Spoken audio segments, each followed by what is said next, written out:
I thought there was an element of risk in pinning my hopes that we'd get Neil Armstrong to do this. So when we eventually caught up, it really was amazing. I knew something a lot of people didn't know about Neil Armstrong, and that was his dad was an auditor. So I think for people who are leaders and for people who aspire to be leaders, listening to Neil Armstrong is far better than doing any educational MBA program that exists in the world today.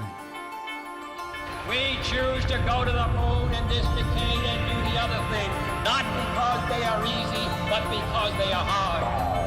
5, 4, 3, 2, tranquility base here. The Eagle has landed.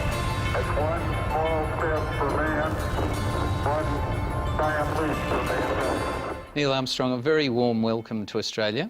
Thank you so much. The words determination and destiny keep coming to me, and the way in which your life's unfolded, I'm not quite sure of the order of those at times, but certainly your first air show at 2 years old, your dad took you to, your first aeroplane flight with your dad at 7, and your pilot's licence at 15 tells me a lot about determination. Yeah, I had become fascinated with the world of flight as an elementary school student, and determined that somehow I wanted to be involved in that. And as I learned more about aviation, I thought design, that would be the epitome of an aeronautical career, to be a designer, and so that's what I strove for. And in terms of your mum and dad, Stephen and Viola, your dad was a public servant in Ohio and travelled a lot in his role. What did your parents collectively teach you and give you as a foundation? Well, my father was an auditor, and he audited the books of county governments across the state where we lived, the state of Ohio. And so we were a transient group. My father moved the family along with him as he moved around the state while we were young. And I think they were very accommodating. They allowed me to pursue my own interests, and I'm forever grateful that they gave me that freedom. They didn't try to dictate to me what I should do or where I should go. And your childhood, what fascinates me about it is, and we've had these conversations before about your rather heightened fear of death as a child, and concern that if a pet died you didn't really want to confront it, is not necessarily what would appear to be the man who would take all the risks he took in adult life. I mean, that's quite a fascinating... Well, I think many younger people are uncomfortable with the thought of death, whether it be themselves, their relatives, or their pets. And I've shared that uneasiness about facing the reality of death. And it took me some years to sort of circumvent that concern. So then, of course, Neil, you flew 78 missions in the Korean War, and again took some chances. What are your reflections on the risks you had to bear, you and your colleagues? The risks in combat are substantial, and I think in general they are higher risks than I faced in my test pilot work or in my astronaut work. And the consequences are severe. There's a good side and a bad side. The bad side is that you lose colleagues, and that's painful. Good side is you create very strong bonds with with your colleagues that survive, and those bonds exist throughout your lifetime, and I value those experiences very highly because they build a lot of character, they build a lot of backbone, and you are a better person for having learned to endure that environment, that situation, and those risks. So Neil, your test pilot career was as everything else in your career, a distinguished one. But tell me what a test pilot feels and what it does feel like to get in those jets, as you did so often, the exhilaration, the moment, the responsibility. The test pilot is solving problems.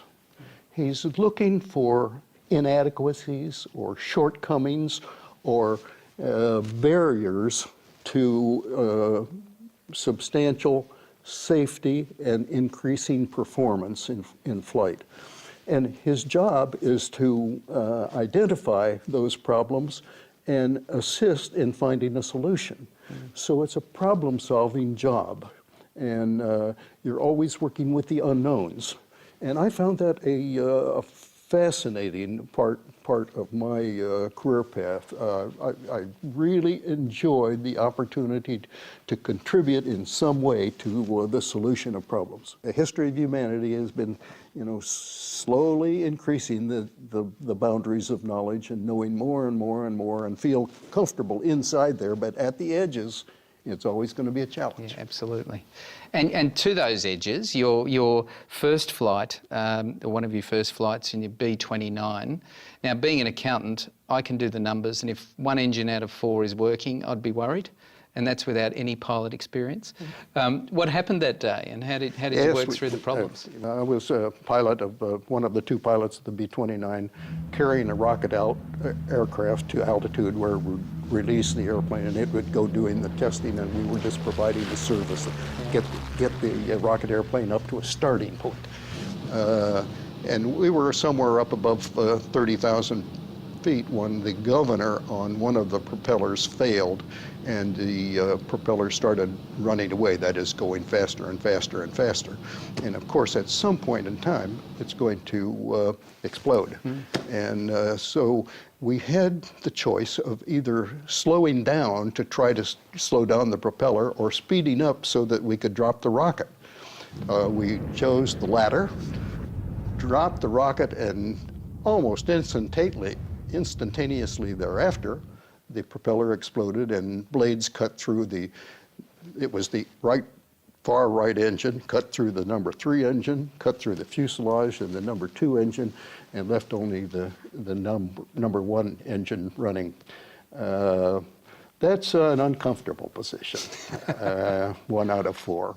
But fortunately, we had a lot of altitude, and we had a big dry lake bed not too far away where we could land, so we could make a very gentle, very gentle turns and keep the power back and sort of make a gliding approach into the landing area. Now, the second pilot, so his control cables had been cut by the propeller, so his controls were of no use whatever.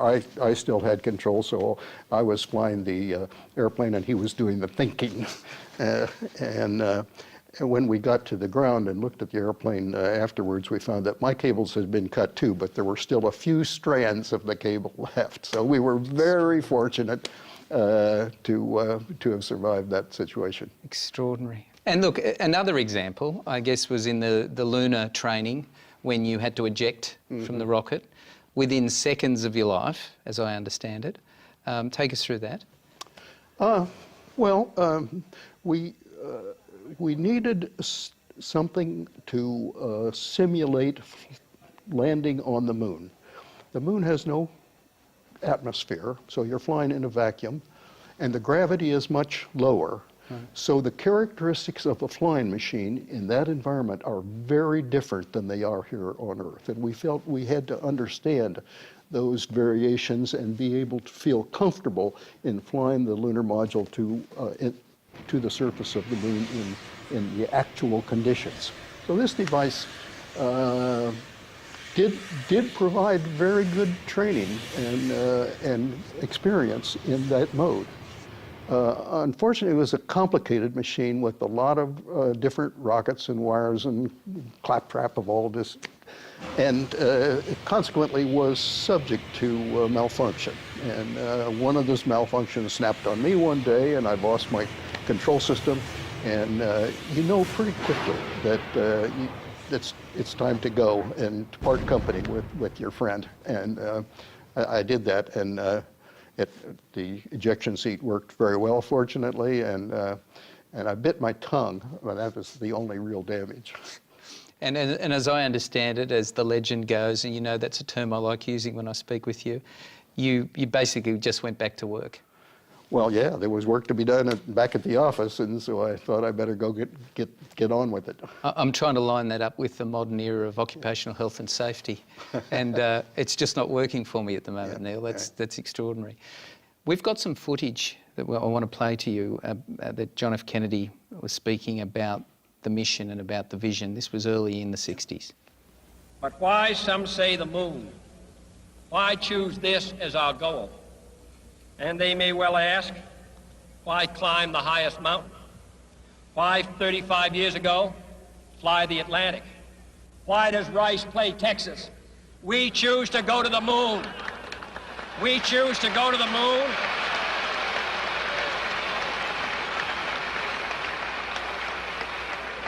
We choose to go to the moon in this decade and do the other things, not because they are easy, but because they are hard. Because that goal will serve to organize and measure the best of our energies and skills. Because that challenge is one that we're willing to accept, one we are unwilling to postpone, and one we intend to win, and the others too. The extraordinary time in the US at that time, you had the president of that ilk, you had politics, the administration, science, the community, all on song for this vision, all on song for that plan. What was that like? Well, you have to appreciate the context. The Soviet Union had successfully put first a artificial satellite into space, and secondly put a man into orbit around the Earth. We were trailing. We had put only one flight, Alan Shepard, on a short 20-minute suborbital flight up to about 100 miles altitude and back down into the ocean. Never had a person in orbit. And now the president was challenging us to go to the moon. The gap between 20 minutes, a 20-minute up and down flight, and going to the moon was something that was almost beyond belief, technically. But NASA was a new organization, only about 4 years old at that point, had done a lot of thinking about this. And they identified the lunar landing as perhaps the only way we could catch up with the Soviet Union. And as the president said, we were going to get in this game. He was saying, this is a new ocean around it. This is the new ocean, and we must sail upon it, and we must be a leader on it. And that caught people's imagination, because at that time we had the ideological competition between East and West, and concerns about the future of all humanity on Earth. So it was a very big thing, not just technically. It was sociologically a very big thing, and the challenge was enormous. So to be able to get the agreement of not only the government, but the will of the people to go along with that idea was quite striking. Pardon my crude summaries, but someone's sketching out all the Apollo missions in advance, saying, well, if we're going to get there, it's going to take this many missions. And you knew you were involved in the missions. You didn't know fundamentally at that point who was going to ever be the person to walk on the moon, if ever. And how fluid was that plan? It was very, very fluid. First, the first Apollo spacecraft was on a pre-flight test with the crew in the module, atop the rocket, on the pad at Kennedy Space Center. But then, it was Cape Canaveral. The cockpit was pressurized to 1 atmosphere with pure oxygen, a little over. And a spark ignited some of the flammable material in the cockpit. The hatch was an inward opening hatch that the crew was unable to quickly open, and the crew was killed in the fire. It was a tragedy. And it was going to take us a long time to recover from that. We clearly had an unsafe spacecraft. We had to redesign it and rebuild it, and it was a 2-year delay. Now, there were only 4 years left to the end of the decade at that point, so we're losing half of the time in the race to the moon. But there was a benefit. Every advantage is accompanied by a disadvantage, and every disadvantage, every cloud has a silver lining. So we were looking for the silver lining. The silver lining we got was that we had 2 years to improve the spacecraft, not just the fire resistance, but a lot of other things in the system that really needed improving. So we could attack those and make a gigantic improvement in the quality of the spacecraft design and its construction. All the flights changed somewhat during the evolution of those flight periods. The second flight after the first flight was an 11-day flight to make sure that the command module had systems that would run for the length of a lunar mission. So they flew 11 days, and that worked well. And the next flight was going to have a command module and also a lunar landing module on it. But the lunar landing module was behind schedule, and it wasn't ready for a flight in 1968. So a very bold decision. They decided they would take the next flight on a third flight of the big Saturn rocket. The first two had been unmanned and not perfect, but a few problems that they worked out. Not only take the third one and fly it with humans on it, but take it around the moon. An enormously bold decision. But that moved our program along a lot further, because now we knew we could navigate proved that we could navigate to the moon, that we could communicate at lunar distance, and that that crew could take pictures of the potential landing sites and see what might be a good plan for future flights. It's extraordinary to hear all this and to know how short a period of time this knowledge growth was taking place. Oh, it was multiplying like mushrooms. Yeah. I'm surprised you ever got to sleep. So what happened then? I mean, so how long before you knew that the likelihood, or the team knew the likelihood, that 11 was going to be the land and war? Well, I was the alternate or backup commander for the flight around the moon, Apollo 8. Right.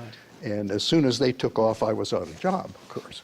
And the boss called me in a few days later and said, "Would you take the third flight down the road?" 11. No, 8 was in the air. 9 was in the hangar yet. It hadn't started to fly. And 10 was, the lunar module had not flown.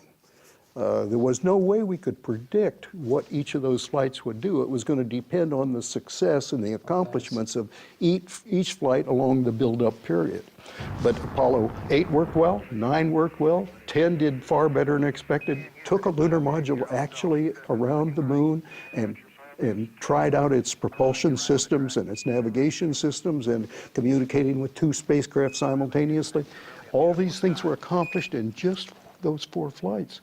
And so a month before the launch of Apollo 11, my cruise flight, we decided we were confident enough that we could try an attempt on a descent to the surface. And I should say that I thought we had a 90% chance of getting back safely to Earth on that flight, but only a 50-50 chance of making a successful landing on the first attempt. There's so many unknowns in that descending from lunar orbit down to the surface that had not been demonstrated yet by testing, and there was a big chance that we didn't understand something in there properly, and we had to abort and come back to Earth without landing. It's a risk-reward equation, and you're able to accept a level of risk so long as it's commensurate with the reward that you will get by achieving the goal that you're after. Absolutely. And that's kind of the balance you always make. Did you ever allow yourself, the luxury, and for the time I've known you, I suspect you're going to say no, but did you ever allow yourself the luxury somewhere between 8 and 11 of dreaming of the fact that you guys may be the team that actually does the deed? No, I can't say that I did. I told you you'd say we were focused on progress and Yes. making those incremental steps, thousands of little incremental steps that got you closer. Yes. And we're looking for success in those steps and not focusing on that end goal too much. So, there's the phone call. Neil, it's 11, you're the commander. Your reaction at that point? Well, you know, I was asked by the bosses, do you think you and your guys are ready? Is there anything that you're really concerned about that you don't think we understand well enough that we can't go on? And so I was involved in those discussions, and I have to say, well, you know, it'd be nice to have another month. But we were in a race here, and there was some evidence that things were going on among our competitors, and we had to take the opportunity we had it. And I had to say, no, we're ready. We are ready to go. Let's go to some footage, because this of course is the launch where all of this emotional journey you took the world on. Breakfast, medical examination, suiting up. Neil Armstrong, Commander Apollo 11. Edwin Buzz Aldrin, Lunar Module Pilot. Michael Collins, Command Module Pilot.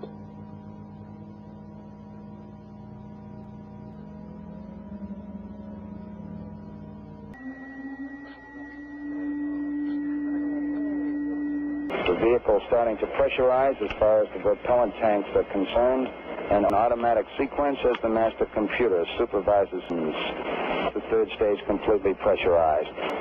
Neil Armstrong reported back when he received the good wishes. Thank you very much. We know it will be a good flight. Hey, from the Apollo 11 liftoff. All the second stage tanks now pressurized.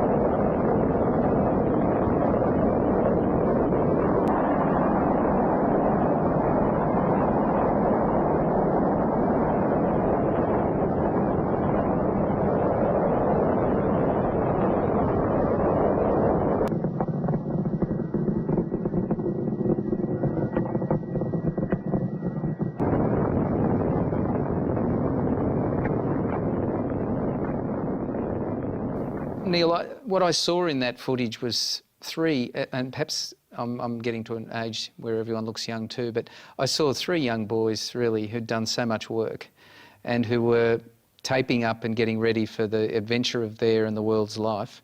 Can you recall any of your thoughts at that time as you were preparing? Was it all about the preparation? Did the emotions playing up?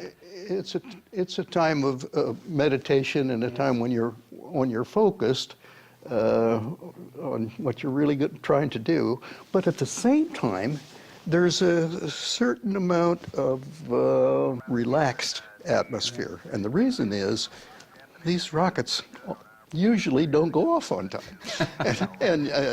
Neil, I was really excited up to this point. So you're thinking, well, we'll get down to 2 minutes, and then they'll call a hold, and then they'll cancel the flight, and we'll go another day. So don't get too excited here about this one. So there was a sort of a built-in look. We're doing our best. It's likely not to happen, so we'll look the part and see what happens. And you're always surprised when it actually lights and you go. So tell me, in relation to the noise of all that's going on, particularly from ground to the next hit, what sort of noise are we talking about? Oh, the noise at liftoff from the pad is extremely loud, and you get not only the noise of the engine, but the reflected noise that's coming up off the ground. And so consequently, until you fly out of that reflection after about 30 seconds, it's very difficult to hear anything.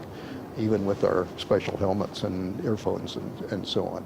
But after you get out of the reflected sound, it gets pretty reasonable. A very shaky ride in that particular rocket, the Saturn V. Saturn V was a 3,000-ton machine, and that's with an energy enough to more than that to lift you off the pad. It's an environment that's interesting. Very shaky ride in the early part of the launch through the first stage. The second and third stages are just as smooth as the first stage is shaky. In terms of layman meets Neil Armstrong, which is this moment for me, what happens on a? Give me an idea of what happens on sleep patterns. Is there such a thing? Sleeping? Sleeping? Yes. We had a question in our own mind. We have this complicated spacecraft to operate. Are we going to have somebody awake all the time to run all the switches? What we would like to have done is sleep simultaneously and just put the craft on autopilot, and that would be most efficient, we thought.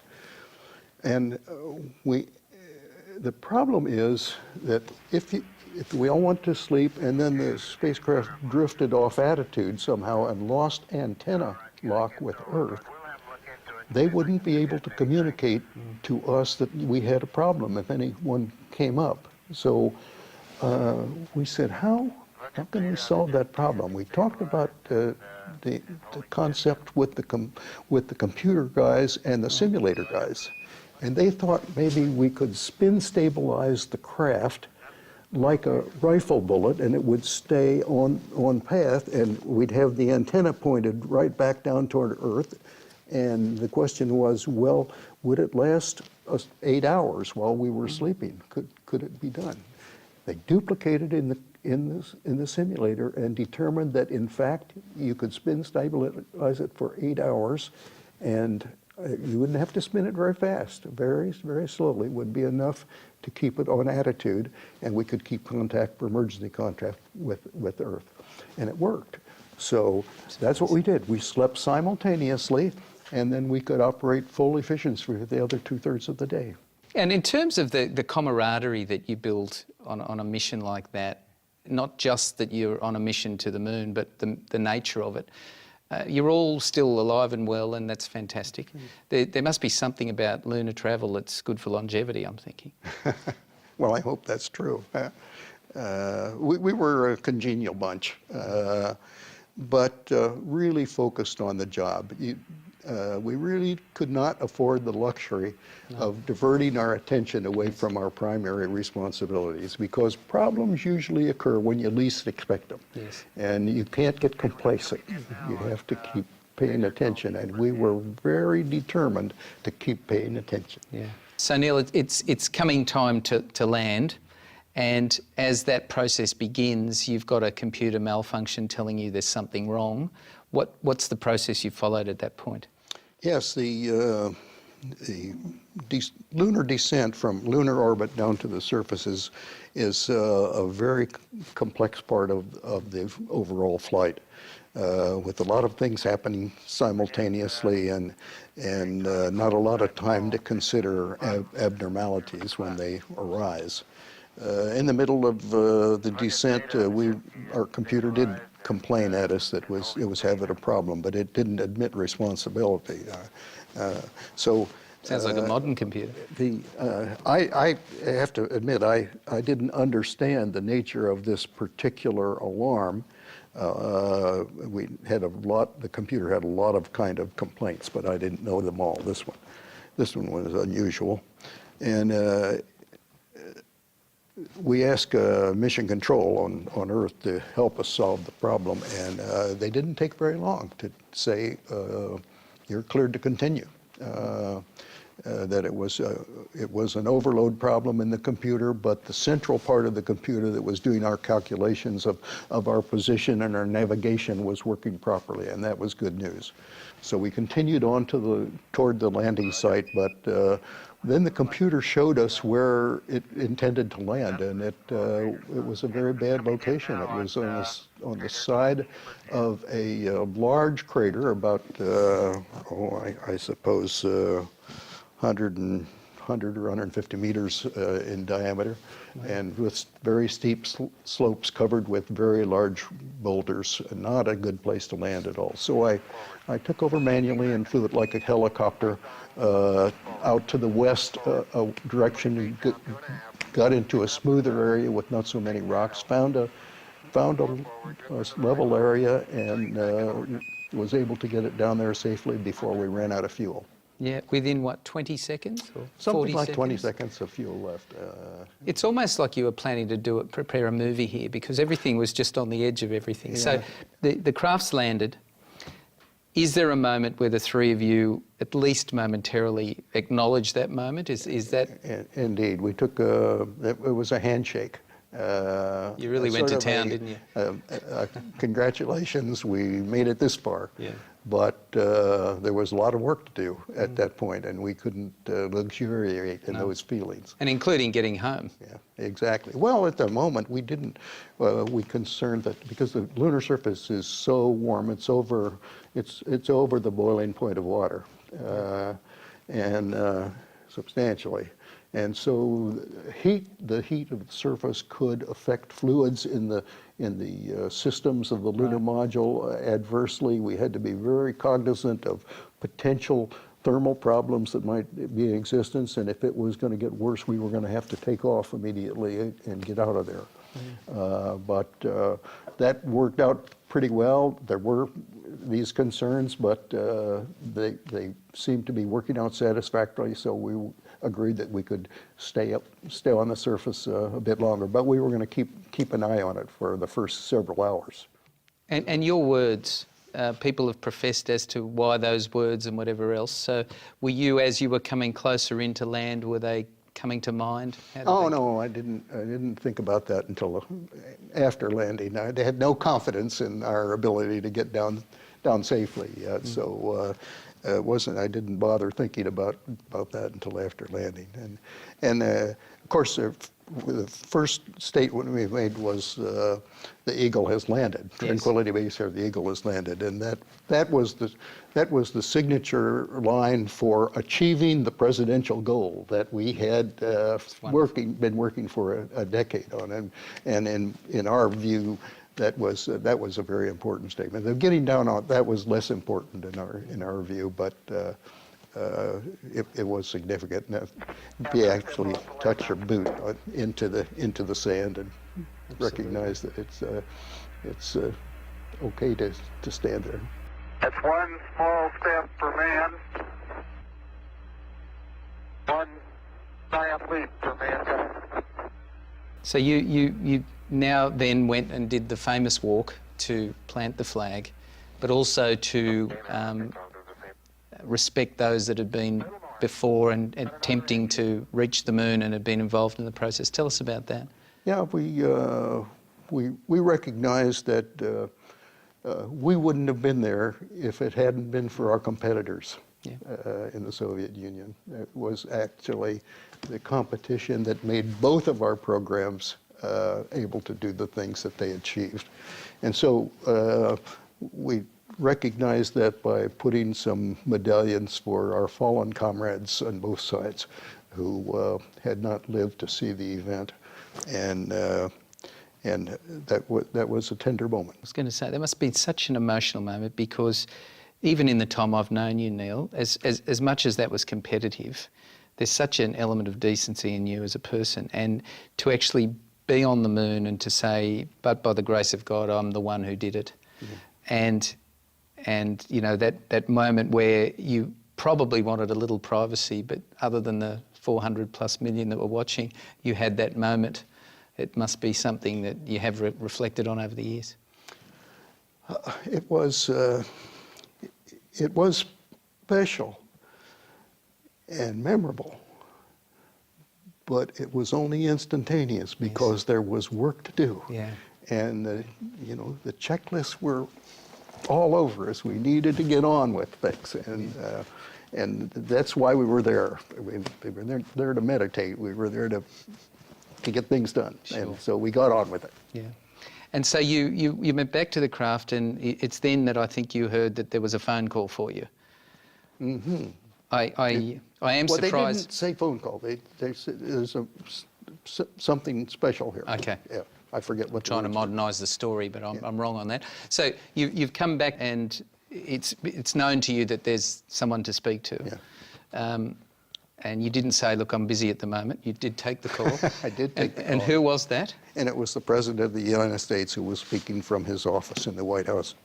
And a very nice congratulatory message from the President on behalf of everyone who had worked on the project. And that was a surprise, a very pleasant surprise. And again, there was work to be done, so get back to job. That's right. And so to the liftoff to return, an issue with the ignition that required some rudimentary innovation. Yeah, when you're in the spacesuit and it's pressurized, it's very cumbersome. You're like the Frankenstein monster, and you have this big backpack on the back, and if you turn, that backpack is swinging around, and my colleague in one of these motions banged into the circuit breaker panel with his backpack, and there's a lot of circuit breakers over there, lots of ones, and so he could have picked something that was not very important, but he banged into the circuit breaker that controlled the SN engine that got us back into orbit. I think that when we recognized that, we thought it probably will hold, but maybe we better see if there's a way to increase our chances of making sure the circuit breaker wouldn't automatically disengage.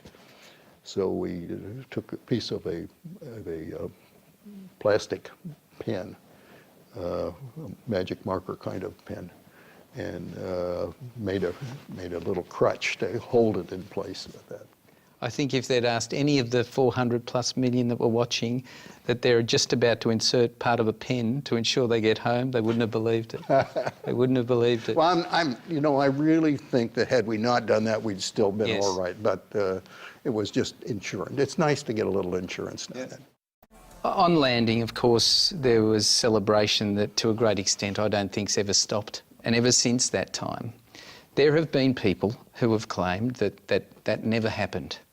And imagine that, after all of the effort and all the passion, that there are still people that would say that.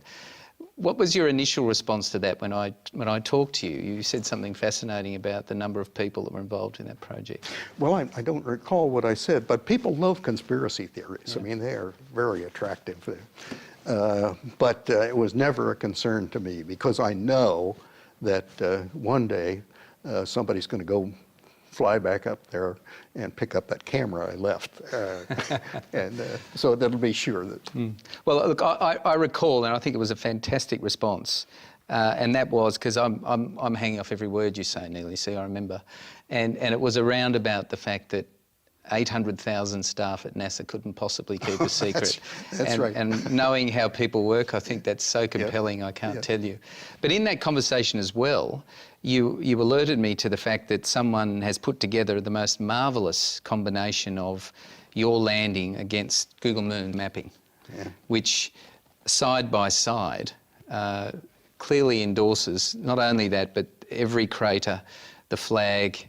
There's been no property development. We've just decided when we looked at the footage. It's opportunity. Yeah. So let's just have a quick look at it.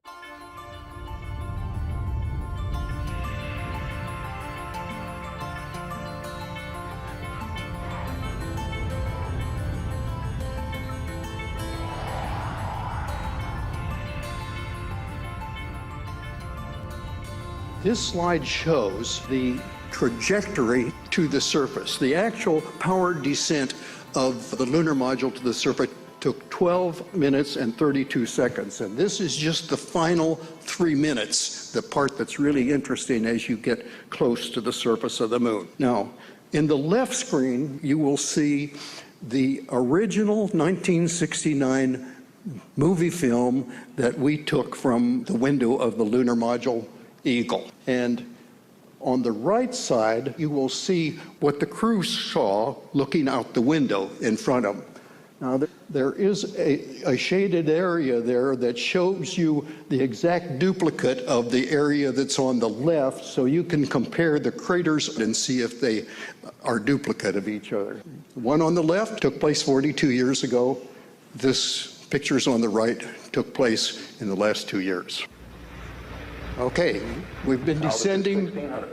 I should tell you, you'll hear the crewmen talking. They're my co-pilot giving altitude and descent rates, and you'll hear people in the background talking from mission control on Earth. We've been descending about 2,000 meters a minute. We're now down to about below 1,000 meters in altitude.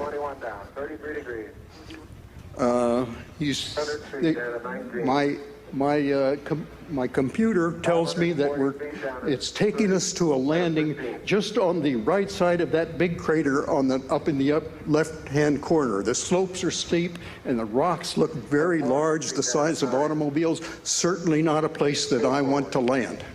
So I took over manually from the computer, the autopilot, and flew it like a helicopter on out to the west to try to find a smoother, more level landing spot. The computer is complaining now and then. You'll hear caution alarms, 1202s and 1201s, which is telling us the computer is a little bit concerned about its operation, but everything looks good, and the people in mission control tell us we can continue.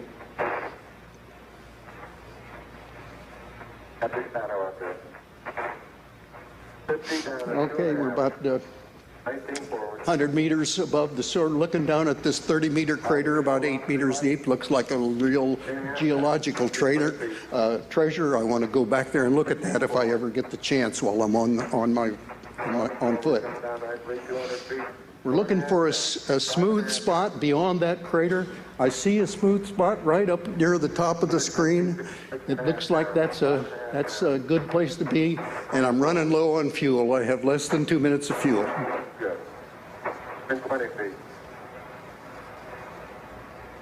Getting down below about 70 meters now. 50 meters, still looking good. In the left side, you will see in the old movie that the rocket engine is starting to kick up some dust off the surface.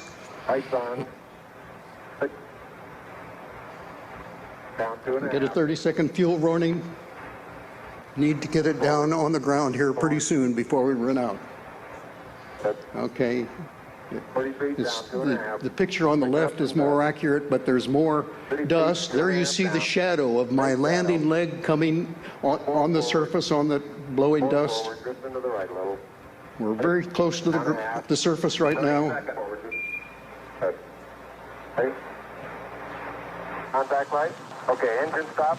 We copy you down, Eagle. Tranquility Base here. The Eagle has landed.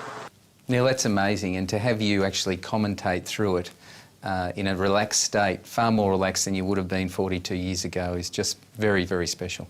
So Neil, since those wonderful days of being an astronaut, you've had a long and successful career since that's included being a professor at university, chairman of a large Fortune company, a series of chairmanships around issues to do with aerospace and all sorts of things.